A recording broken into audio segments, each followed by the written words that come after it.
Bon, la question, qu'est-ce que tu penses du profil du prochain tour qu'on vient de découvrir? C'est un profil qui va être plutôt plus accidenté que les étapes de plaine.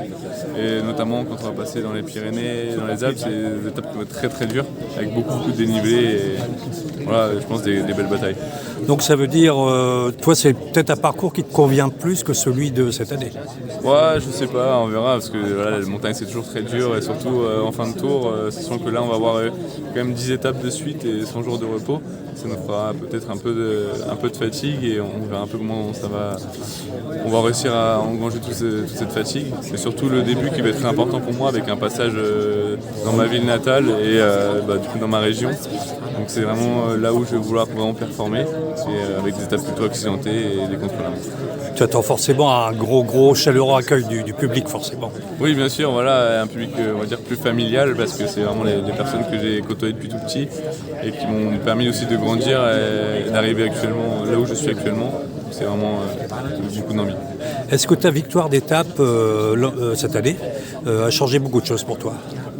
Je pense qu'elle a changé beaucoup de choses aux yeux du grand public et du grand écran, on va dire. Après, voilà, en moi, pas spécialement. On va dire que c'était une étape cochée dans ma carrière. Et voilà, réussir à gagner une étape et de muscler sur le Tour de France, c'était vraiment l'objectif.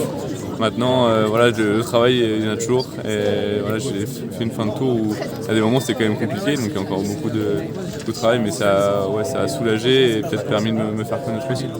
On t'a vu aussi briller à la Flèche Wallonne, où tu as pris une belle deuxième place. D'une façon générale, est-ce que tu aimes les courses, alors à la fois en Belgique, aussi dans le nord de la France, d'où le Tour partira cette année? Oui, j'aime.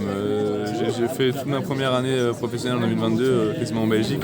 Beaucoup de courses et j'ai vraiment apprécié le pays et surtout tous ses parcours et ses façons de courir qui étaient vraiment top. Et c'est vraiment quelque chose que j'ai envie de redécouvrir encore un peu plus cette année. Et notamment revenir sur la Flèche Wallonne avec un temps peut-être plus clément pour certains et réussir à m'illustrer une nouvelle fois.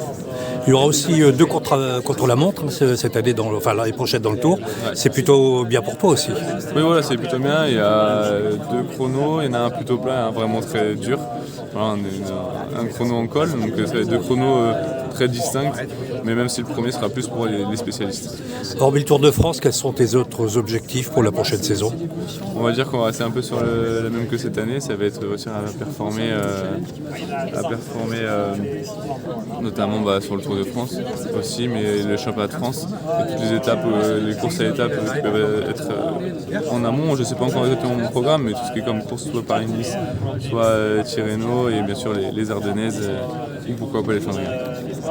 Merci Kevin.